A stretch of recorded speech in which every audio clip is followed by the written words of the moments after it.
जो भी बांझ औरत कुएं के अंदर जाती तो वह प्रेग्नेंट हो जाती। इसकी वजह जानकर आप लोग भी हैरान हो जाएंगे। ना बाबा, ना मैं तो यह काम नहीं करूँगी। मुझे तो पानी से बहुत डर लगता है। अब भला इंसान की खातिर कुएं में कौन उतरता है? जिसे भगवान ने संतान देनी होती है वैसे ही दे देता है। मुझे पूरा भरोसा है कि भगवान मेरी गोद जरूर हरी करेगा, इसलिए मुझे यह सब करने की ज़रूरत नहीं है। मेरी भाभी ने तो माँ के बात सुनते ही मना कर दिया था। उनके चेहरे से डर साफ दिखाई दे रहा था। मेरी माँ के माथे पर बल पड़ गए थे। वह कहने लगी, क्या हो जाएगा अगर तुम कुएं में उतर गई तो? मर तो नहीं जाओगी ना? तुमने खुद अपनी आंखों से देखा है कि हमारी पड़ोसन सीमा कि वह पिछले 5 साल से उसके संतान नहीं हो रही थी। अब जब वह कुएं के अंदर गई तो भगवान ने उसे 3 बेटे दिए। लेकिन भाभी ने अब भी नहीं। मैं अपना सिर हिला दिया। वह कहने लगी, नहीं आंटी, इसमें कुएं का कोई कमाल नहीं है, बल्कि भगवान ने ही उस लड़की की किस्मत में संतान का सुख लिखा होगा, तभी तो उसे 3 बेटे दे दिए। भाभी की बात सुनकर माँ का पारा चढ़ गया। वह कहने लगी, इन चीज़ों में भगवान की कोई कृपा होती है। तुम जैसे नास्तिक लोग क्या समझो, मुझे पता है। जो लड़कियां शहर से शादी कर आती हैं वह तो गांव वालों को बेवकूफ़ समझते हैं। तुम भी अपने दिल में यही सोच रही होगी कि तुम्हारी सास को क्या पता, यह तो यूं ही बातें बनाती है, मगर ऐसा नहीं है। इन चीज़ों में भगवान का खास आशीर्वाद होता है, भगवान की खास नज़र होती है। अगर मैं तुम्हें सच बताऊं तो मेरा बिल्कुल भी दिल नहीं था कि मैं अपनी बहू शहर से लेकर आऊं।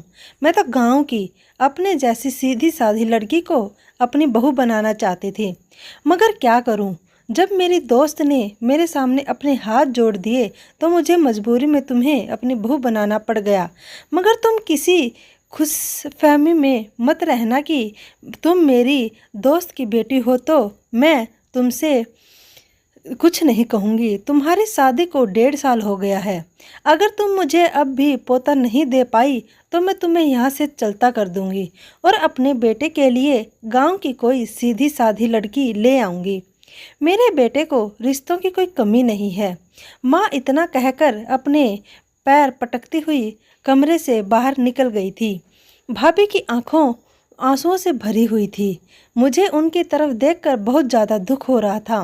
वह बहुत सीधी साधी और मासूम सी लड़की थी, मगर मेरी माँ सुबह शाम उन्हें ताना देती और कोसती रहती थी, जिसकी वजह सिर्फ यही थी कि वह शहर से आई थी, जबकि हम लोग गांव के रहने वाले थे। शाम में जब भाई अपने काम से वापस आए तो माँ ने भाभी को डराने के लिए उनसे भी कह दिया, विष्णु, तुम दोनों पति पत्नी के पास बस 2 महीने का ही समय है। अगर तुमने इतनी समय में मुझे खुशखबरी दे दी तो ठीक है, वरना तो फिर मैं तुम्हारी दूसरी शादी करवा दूंगी। माँ की यह बात सुनकर विष्णुबाई बहुत ज़्यादा परेशान हो गई। वह कहने लगे, माँ, आप कैसी बातें कर रहे हैं? मेरी पत्नी भूमि में किस चीज़ की कमी है? भगवान की कृपा से बहुत ज़्यादा खूबसूरत है, पढ़ी लिखी है, समझदार है। उसने हमारे पूरे घर को संभाला हुआ है, और अब आप मेरी दूसरी शादी बीच में कहाँ से ले आई? माँ कहने लगी कि समझदार तो गांव की लड़कियां भी होती हैं, लेकिन मुझे सिर्फ अपने पोते से मतलब है। अपने बाद तुम यह ज़मीन जायदाद किसके नाम पर छोड़कर जाओगे? कोई तो तुम्हारा नाम लेने वाला होना चाहिए। मुझे तो हर हाल में पोता चाहिए। मैं कुछ नहीं जानती। माँ की बात सुनकर भाई चुप ही रहे। माँ ने अचानक से भाई का हाथ उठाकर अपने सर पर रख दिया और कहने लगी, तुझे मेरी कसम है विष्णु, अगर मुझे 2 महीने के अंदर अंदर पोते की खुशखबरी नहीं मिली तो मैं तुम्हारी दूसरी शादी कर दूंगी और तू मेरी बात से इनकार नहीं करेगा। माँ की यह बात सुनकर भाई के चेहरे का रंग उड़ गया, मगर उन्होंने अपने आप पर कंट्रोल रख लिया और माँ से कहा कि ठीक है, मैं वादा करता हूँ, अगर मैं आपको खुशखबरी ना दे पाया तो आप मेरी दूसरी शादी कर दीजिएगा। भाई और माँ की बातें भाभी किचन में खड़ी सुन रही थी। जब भाई ने माँ से दूसरी शादी के लिए हामी भरी तो भाभी की सांसें ऊपर का ऊपर और नीचे का नीचे रह गया। उनकी आंखों से आंसू गिरने लगे थे। मैंने अपनी भाभी को तसल्ली दी और उनसे कहने लगी कि आप फिक्र ना करें, भाई ने तो सिर्फ माँ का दिल रखने के लिए यह सब कुछ कह दिया होगा। भाई ऐसा कुछ नहीं करेंगे। लेकिन भाभी के आंसू रुकने का नाम नहीं ले रहे थे। वे कहने लगे कि कोई भी इतनी बड़ी बात ऐसे मजाक में नहीं करता। तुम भगवान से प्रार्थना करो कि वह मुझे भी संतान दे दे। मैंने कहा, भाभी तुम फिक्र मत करो, सब ठीक हो जाएगा। भाभी खामोशी से अपने कमरे में चली गई। फिर वह रात के खाने के लिए अपने कमरे से बाहर नहीं आई। भाई एक ट्रे में भाभी के लिए खाना अपने कमरे में ही लेकर चले गए, लेकिन भाभी ने खाना नहीं खाया था। सुबह ही वह कमरे से नहीं निकली। भाई भी बहुत ज़्यादा परेशान लग रहे थे। जाहिर सी बात है, उन्होंने अपने कमरे में अपनी पत्नी को मनाने की कोशिश की होगी, मगर वह मानने के लिए तैयार नहीं होगी। बात ही ऐसी थी कि वह कैसे मान जाते। भाई भी खाना खाए बगैर ही अपने काम पर चले गए थे। यह बात माँ को बहुत बुरी लगी थी। जैसे ही भाई घर से अपने काम के लिए निकले, माँ आंगन में पड़े तख्त पर आकर बैठ गई और अपना मुंह भाभी के कमरे की तरफ कर लिया। माँ ऊंची आवाज़ में कह रही थी कि कोई भी लड़का यूं ही किसी लड़की के पीछे नहीं आता। लड़की की तरफ से हाँ कोई इशारा मिलता है तभी लड़का उसका दीवाना होता है। मैंने तो हेमा से कह दिया था कि तुम्हारी बेटी में ही कोई खराबी है, मगर वह तो मेरे पैर पड़ गई थी, हाथ जोड़ने लगी थी। नहीं नहीं, मेरी बच्ची तो बहुत मासूम है, आप उसको अपने बेटे के लिए पसंद कर लें। अगर यह लड़की शरीफ होती तो क्या उसके यह तरीके होते? इसकी वजह से इसकी पति भूखा घर से बाहर काम पर चला गया। मेरा बेटा 27 साल का हो गया है, आज तक बगैर नाश्ते के मैंने उसे घर से नहीं जाने दिया, मगर यह जब से शहरी औरत हमारे घर में आई है तब से ये सब कुछ हो रहा है। मेरा मासूम सा बच्चा, इससे शादी करके तो उसकी ज़िंदगी खराब हो गई। माँ भाभी को बहुत कड़वी कड़वी बातें सुना रही थी। मैं अपने कमरे में बैठी ये सोचने पर मजबूर हो चुकी थी कि कोई अपनी बेटी के साथ ऐसा कैसे कर सकता है। इतना बुरा व्यवहार तो कोई अनजानों के साथ भी नहीं करता। असल में हुआ कुछ ऐसा था कि भूमि भाभी जब शहर में रहती थी और कॉलेज जाया करती थी तो आवारा लड़के का एक गिरोह उनका पीछा करने लग गया था। उस गिरोह जो लीडर था वह भूमि भाभी से प्यार करने लगा था और उनसे शादी करना चाहता था, लेकिन वह एक बिगड़ा हुआ लड़का था और ना ही उसका ताल्लुक किसी अच्छे खानदान से था। वह एक आवारा किस्म का लड़का था, इसलिए आंटी ने उसका रिश्ता लेने से मना कर दिया। आंटी की सिर्फ एक ही बेटी थी, इसके अलावा उनका कोई और नहीं था। उनके सर पर उनके पति का साया भी नहीं था। इन आवारा और गुंडे लड़कों ने तो कह दिया था कि अगर भूमि की शादी उसके साथ नहीं हुई तो वह भूमि को उठाकर ले जाएंगे। उन गुंडों की यह बात सुनकर आंटी के तो होश ही उड़ गए थे। इन हालात की वजह से आंटी बहुत ज़्यादा परेशान हो गई थी। अगर कोई और बात होती तो वह कभी भी अपनी बेटी का रिश्ता गांव में नहीं करती, लेकिन जब उन्होंने देखा कि हालात इतने ज़्यादा खराब हो गए हैं तो उन्होंने माँ से कहा कि तुम मेरी बेटी अपने बेटे के लिए ले लो। पहले तो यह बात सुनकर माँ बहुत ज़्यादा खुश हुई थी। वह कहने लगी हाँ हाँ क्यों नहीं। लेकिन जब माँ को पता चला कि भाभी के पीछे कुछ गुंडे लड़के लगे हुए हैं तो उन्होंने आंटी से यह रिश्ता लेने से मना कर दिया था। वह कहने लगी दुनिया में मेरा एक ही बेटा है, अगर इसने इस तरह एक बिगड़ी हुई लड़की के साथ उसका रिश्ता कर दिया तो मुझे डर है कि मेरे बेटे के साथ कुछ गलत ना हो जाए। वह गुंडे तो उसे मार ही डालेंगे, कहीं वह लड़के अपना बदला मेरे बेटे से ना ले लें। इसलिए मैं तुम्हारी बेटी का रिश्ता अपने बेटे के साथ नहीं कर सकती। लेकिन आंटी ने मेरी माँ के आगे अपने हाथ पैर जोड़ दिए थे, उनके पैरों में बैठ गई थी। कहने लगी तुम मेरी बेटी का रिश्ता ले लो, नहीं तो उसकी ज़िंदगी बर्बाद हो जाएगी। पता नहीं वह गुंडे उसके साथ क्या करेंगे। मेरी माँ ना चाहते हुए भी अपने दोस्त की बात मानने पर मजबूर हो गई। इस तरह भूमि भाभी की शादी मेरे भाई के साथ हो गई। भूमि एक बहुत ही अच्छी, सुलझी और समझदार लड़की थी। उनको हमारे घर में आए हुए 1.5 साल से ज़्यादा समय हो गया था।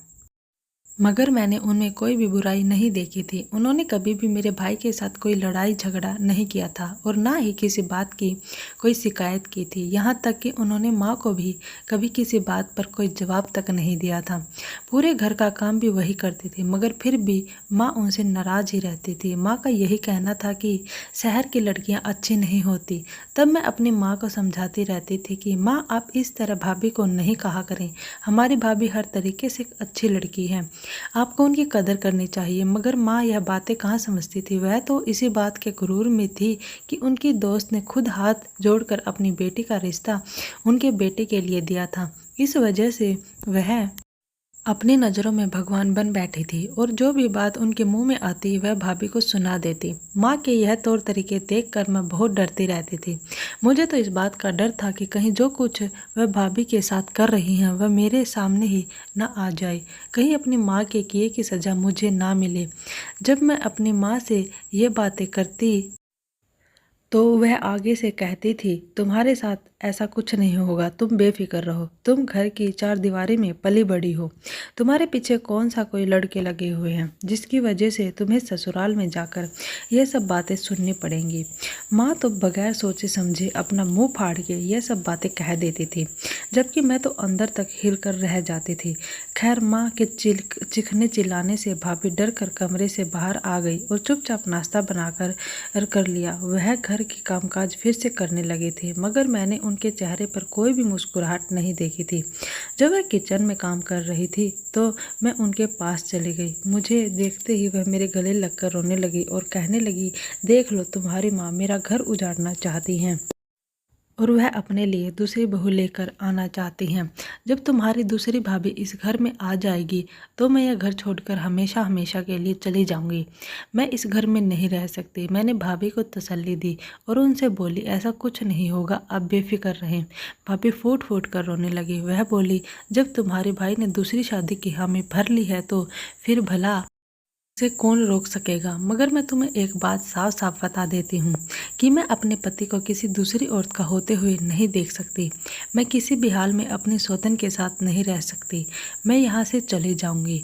मैं हंसी और भाभी से कहने लगी, भाभी, इतना सीरियस होने की ज़रूरत नहीं है, सब कुछ ठीक हो जाएगा। फिर मैंने भाभी को मशवरा दिया, आज जब भाई आपको मनाने की कोशिश करे तो आप उनसे झगड़ा ख़त्म कर लीजिएगा और फिर उनसे कहना कि वह आपको शहर लेकर चले जाएं और आपका चेकअप किसी अच्छे और बड़े डॉक्टर से करवाएं। भगवान की कृपा से आपके यहाँ भी संतान हो जाएगी। भाभी को मेरा मशवरा अच्छा लगा था तो वह एकदम से मुस्कुरा दी और मेरे गले लगकर बोली, तुम्हारा बहुत बहुत एहसान है कि तुमने मुझे यह मशवरा दिया। मैं आज ही विष्णु से बात करती हूँ। फिर ऐसा ही हुआ कि 3 दिन बाद भाई भाभी को शहर लेकर चले गए। माँ ने तो उनसे बहुत मना किया, मगर वह वहाँ रुकने वाले थे। वहाँ उन्होंने कहा कि माँ, जो बातें आपकी मानने वाली होती हैं मैं वह बातें मान लेता हूँ। अब मैं अपनी तसल्ली के लिए अपनी पत्नी को शहर लेकर जाना चाहता हूँ। भाई और भाभी शहर चले गए थे और फिर पूरे 4 दिन बाद ही वापस आए थे, क्योंकि भाभी अपनी माँ के घर रुक गई थी। जब वह दोनों वापस आए तो भाई बिल्कुल नॉर्मल से थे, मगर भाभी का चेहरा कुछ उतरा हुआ था। मैं भाभी के पास गई और बोली, मुझे पता है आप अपनी माँ का घर छोड़कर आई हैं, इस वजह से आप बहुत परेशान होंगी और उदास भी होंगी। आपका दिल अपनी माँ को छोड़कर आने का नहीं कर रहा होगा, मगर आप फिक्र ना करें, मैं आपका दिल बहलाने की पूरी कोशिश करूँगी। भाभी की आंखों में एकदम आंसू आ गए। वो कहने लगी, नहीं, यह बात नहीं है, मेरी परेशानी की वजह कुछ और ही है। मैं बोली, अच्छा, क्या बात है। मुझे इस बात की उम्मीद नहीं थी कि भाभी मुझे कोई ऐसी बात बताएंगी कि मेरे सर पर कयामत टूट पड़ेगी। भाभी ने रोते हुए मुझे बताया कि वह बांझ है। डॉक्टर ने उनसे कहा है कि वह कभी भी संतान को जन्म नहीं दे सकेंगी। उनकी बात सुनकर मैं हैरान रह गई। मैं भाभी से कहने लगी कि यह कैसे हो सकता है।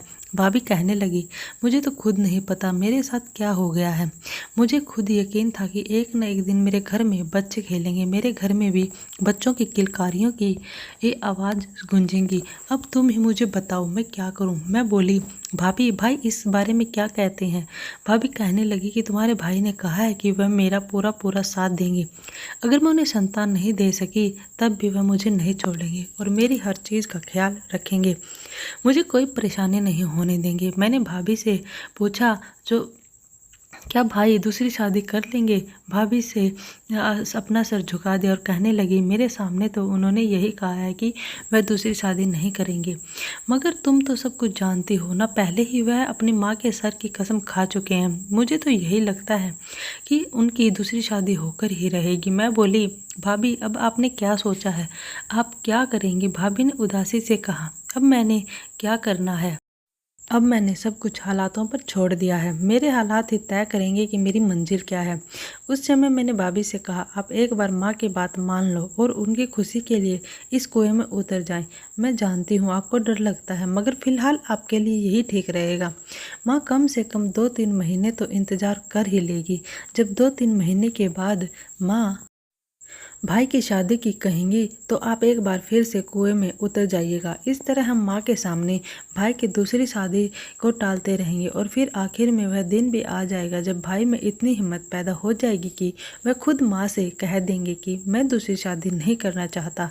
भाभी कुछ सोच कर बोली कि तुम ठीक कह रही हो, मगर मुझे पानी से बहुत डर लगता है। मैं बोली, भाभी आप अपने डर को छोड़ दें, अपने पति को खोने से तो बेहतर है कि आप एक बार कुएं में उतर जाएं। जब इस बार माँ आपसे कहेंगी कि मेरे साथ कुएं पर चलो तो आप फौरन मान जाना। भाभी ने मेरी बातों पर हाँ में सिर हिला दिया।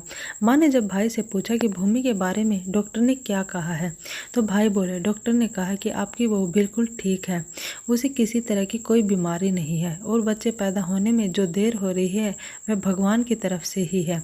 माँ कहने लगी, भूमि अभी भी तुम्हारे पास समय है, मेरे साथ कुएं पर चलो। मैंने बहुत सी बांझ औरतों को संतान को जन्म देते देखा है। तुम तो फिर भी पूरी तरह से ठीक हो, तुम्हें कोई बीमारी भी नहीं है। इस हालात में तो तुम्हें जल्दी ही बच्चा हो जाएगा। कहने लगी, माँ जी अगर आपकी खुशी इसी में है तो मैं आपके साथ चली जाती हूँ। भाभी की बात सुनकर माँ बहुत ज़्यादा खुश हो गई। वह जल्दी से उठकर भाभी का माथा चूमने लगी और कहने लगी, अगर तुम मेरी यह बात पहले ही मान लेती तो मैं तुम पर इतना गुस्सा नहीं करती। चलो जल्दी से अब तुम तैयार हो जाओ, मैं तुम्हें लेकर जाती हूँ। भाभी ने हाँ में सिर हिला दिया और उठकर कमरे में चली गई।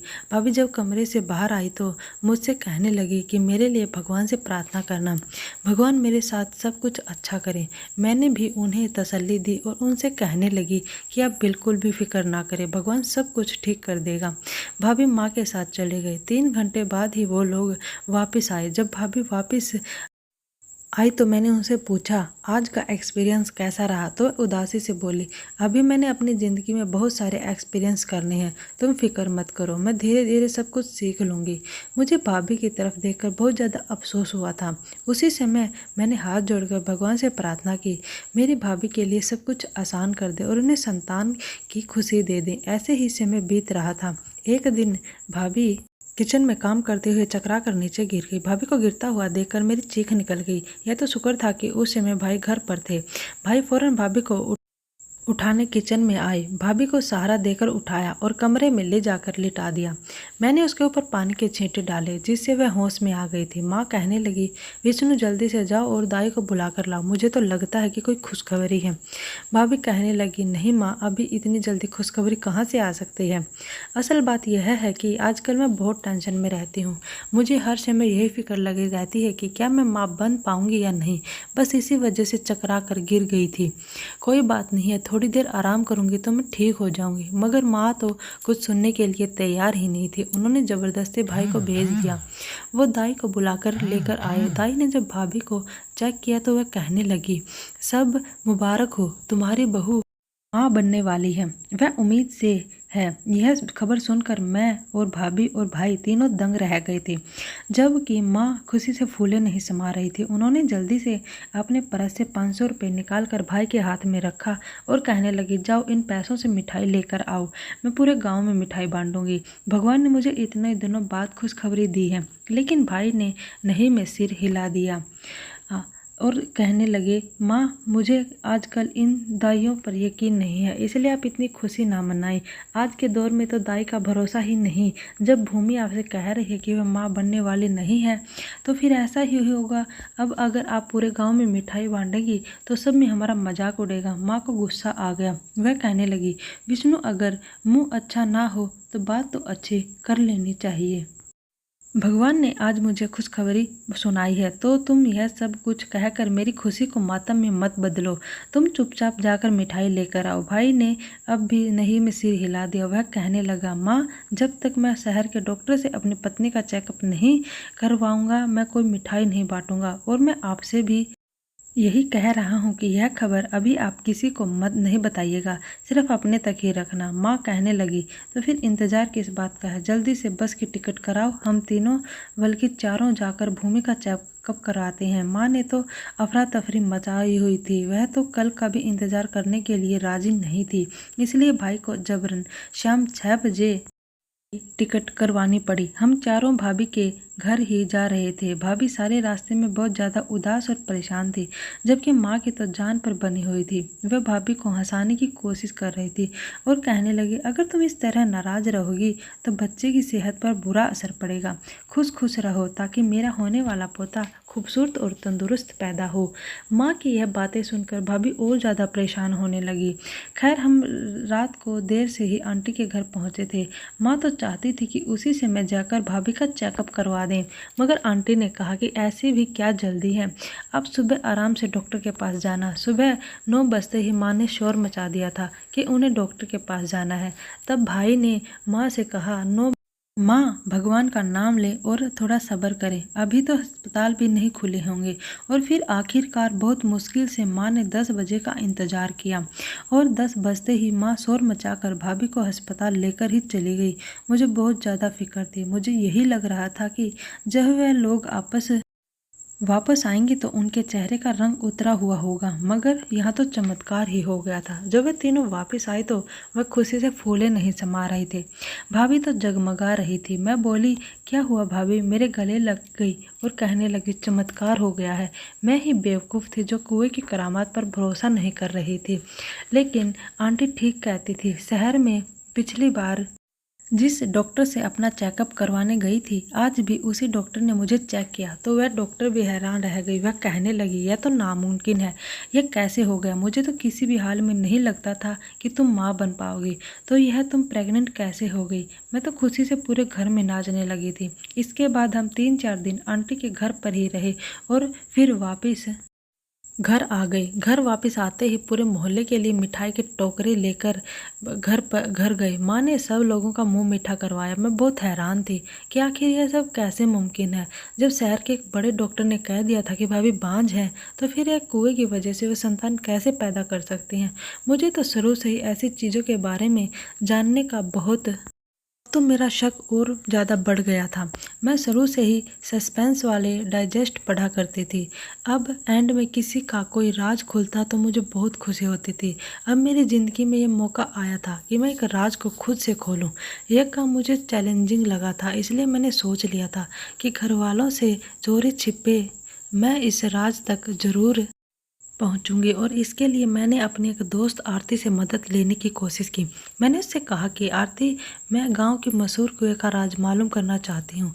तो वह कहने लगी कि हाँ, मैं भी इसके बारे में जानना चाहती हूँ। बस फिर हम दोनों ने यह फैसला किया कि हम दोनों दोस्त एक दिन भेष बदल कर इस कुएं में जाएंगे। आरती ने हामी भर ली थी और फिर ये हम दोनों अगले दिन चादर पहनकर अपने आप को छुपाकर इस कुएं पर चली गई। मुझे तो लगा था कि वह कुआं वीरान सा होगा, वहाँ कोई भी आदमी नहीं होगा, मगर ये मेरी गलतफहमी थी।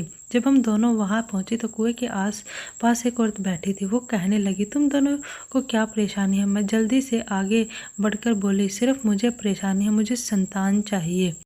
यह मेरी देवरानी है, मेरे साथ ऐसे ही आई है। कुएं के पास बैठी औरत कहने लगी, मुझे लोग बीबी जी कहते हैं और मैं इस कुएं की रखवाली पर बैठी रहती हूँ। तुम मुझे 500 रुपये दे दो और फिर इस कुएं में एक डुबकी लगा लो, फिर तुम्हें भगवान की मदद से संतान हो जाएगी। 500 रुपये के बारे में सुनकर मैं तो हैरान रह गई थी। मेरे दोस्त तो इतने पैसे नहीं थे, मगर मेरी दोस्त आरती ने अपने पर्स से 500 निकाल कर इस औरत को दे दिए और फिर उस औरत ने मुझे इस कुएं में उतरने की इजाज़त दे दी थी। जब मैं कुएं से बाहर आई तो उस बीबी जी ने मुझे अपने पास बैठा लिया और मेरे हाथ में एक पैकेट रख दिया। वो कहने लगी, यह दवाई तुमने पूरे 1 हफ्ते अपने खाने में मिलाकर खाना है। भगवान की कृपा से तुम्हें संतान हो जाएगी। आरती ने मेरी तरफ सवालिया नज़रों से देखा। मैं भी परेशान थी। मैं सोच रही थी कि हमारे इतने पैसे भी खर्च हो गए, हमारे हाथ यहाँ का कोई राज भी नहीं आया। इसलिए मैंने जल्दी से उनसे कहा कि बीवी जी, मुझे कोई संतान नहीं चाहिए। असल में मैं शहर से आई हूँ और एक रिपोर्टर हूँ। मुझे पता चला था कि यह कुआं बहुत मशहूर है। आप मुझे इस कुएं के राज के बारे में नहीं बताओगी तो मैं आपको पूरे मीडिया में बदनाम कर दूंगी। आप पर धोखाधड़ी का केस भी हो सकता है। पुलिस भी आपको पकड़ कर ले जा सकती है। मेरी ऐसे बातें सुनकर बीवी जी की आंखों में आंसू आ गए। वो कहने लगी, भगवान के लिए मेरे साथ इतना बड़ा जुल्म मत करना। मैं तुम्हें सब कुछ सच सच बता दूंगी। फिर उस औरत ने जो कुछ भी हमें बताया वह बहुत दुख की बात थी। वो औरत हमारे गांव की नहीं थी बल्कि दूसरे गांव से आई थी। वहां पर ही उसका पूरा खानदान रहता था, मगर वहां पर बाढ़ आ गई थी और सब कुछ बहा के ले गई। उसके माता पिता भी उस बाढ़ में बहकर चले गए। सारे रिश्तेदार भी खत्म हो गए और जो उसके घर की ज़मीन थी उस पर भी गांव के चौधरी लोगों ने कब्जा कर लिया था। उस लड़की के पास रहने के लिए अब कोई भी ठिकाना नहीं था और ना ही कोई रिश्तेदार बचा था। वो अकेली रह गई थी। वह जगह जगह मारी मारी फिर रही थी और फिर इस तरह वो हमारे गांव में आ गई। मगर यहाँ भी लोगों ने 2 वक्त की रोटी देने के बाद उस पर अपने दरवाजे बंद कर लिए थे। वह सब छुपाने की तलाश में इस कुएं तक पहुंची थी। यहाँ वह आने वाले लगी थी, मगर उसे अपना पेट पालने के लिए कुछ खाने की भी ज़रूरत थी। मगर उसके पास पैसे नहीं थे, तो फिर वो कहाँ से अपने खाने पीने का इंतजाम करती। वह लड़की एक हकीम खानदान से ताल्लुक़ रखती थी। उसके बाप दादा बहुत ही बड़े और मशहूर हकीम थे। उसने लोगों को पहले अपनी दवाई देकर आना चाहा, मगर लोगों ने इसकी तरफ कोई खास तवज्जो नहीं दी। तब उसने सोचा क्यों ना वो इस गांव के कुएं के बारे में यह उड़ा दे कि जो भी बांझ औरत इस कुएं में उतरेगी वह संतान वाली हो जाएगी। और फिर उसने इस कुएं को करामात का कहकर लोगों को अपनी तरफ ध्यान देने पर मजबूर कर दिया। और फिर यही हुआ। उसने पूरे गाँव में कर दिया कि इस कुआं पर भगवान का आशीर्वाद है और जो औरत भी इसमें डुबकी लगाएगी वह प्रेग्नेंट हो जाएगी। फिर जब कोई औरत इस कुएं में डुबकी लगाने आती, ये उसे अपने हाथ की बनी हुई दवाई खाने के लिए दे देती। दरअसल वह जड़ी बूटियां थी जिनसे औरत के अंदर के तमाम बीमारियां खत्म हो जाती और उसके शरीर की सारी बीमारियों का इलाज हो जाता था। इंसान तो प्रार्थना कर सकता है, दवा कर सकता है, लेकिन असर तो भगवान ने करना होता है। फिर यूं ही हुआ कि बीवी जी के हाथ में भगवान ने करामात रख दी। वह जिसको भी वह जड़ी बूटियों वाली दवाई देती उसके यहाँ संतान हो जाती और लोग यही समझते रहे कि इसमें कुएं का कोई करिश्मा है। अब लोग भी बीवी के पास आने लगे थे जो हकीम का सुनकर कभी नहीं आते थे। इस तरह बीवी जी मेहनत से कमाकर अपना गुजारा कर रही थी। उसने बहुत सी औरतों की मदद की थी। मैंने जब उनकी सारी बात सुनी तो उनसे बोली कि बीवी जी आप फिक्र ना करें, हम आपका राज राज ही रखेंगे। आपका यह राज कभी कोई नहीं जान सकेगा। यह सोचने पर मजबूर हो गई थी कि इस औरत ने किस खूबसूरती के साथ गांव की औरतों की बीमारियों को ठीक कर दिया था और अपनी रोजी रोटी का इंतज़ाम कर लिया था। इस औरत की वजह से मेरी भाभी तलाक से बच गई थी। अब तो मैं हर औरत को यही मशवरा देती हूँ कि वह भी इस कुएं के पास जाए, क्योंकि इस कुएं में भगवान का आशीर्वाद है। मेरी बातें सुनकर मेरी माँ भी हंस देती, कहती, देखा ना, तुम मेरी बात मान ही गई। माँ की बात सुनकर मैं खामोश हो जाती, क्योंकि मैंने कोई भी बात बगैर सच्चाई जाने नहीं मानी थी। मुझे तो इस कुएं का राज मालूम हो चुका था और मैं नहीं चाहती थी कि यह राज किसी और को मालूम हो जाए, क्योंकि मुझे डर था कहीं बीबी जी की रोटी रोजी बंद ना हो जाए और बाकी औरतों की भी बीमारी ठीक होनी बंद ना हो जाए। सच बात यह है, भगवान हर किसी की मदद करता है, बस नीयत सच्ची होनी चाहिए। दोस्तों, उम्मीद करती हूँ आपको हमारी कहानी पसंद आई होगी। कहानी पसंद आई है तो वीडियो को लाइक करें, चैनल पर नए हैं तो चैनल को सब्सक्राइब करें।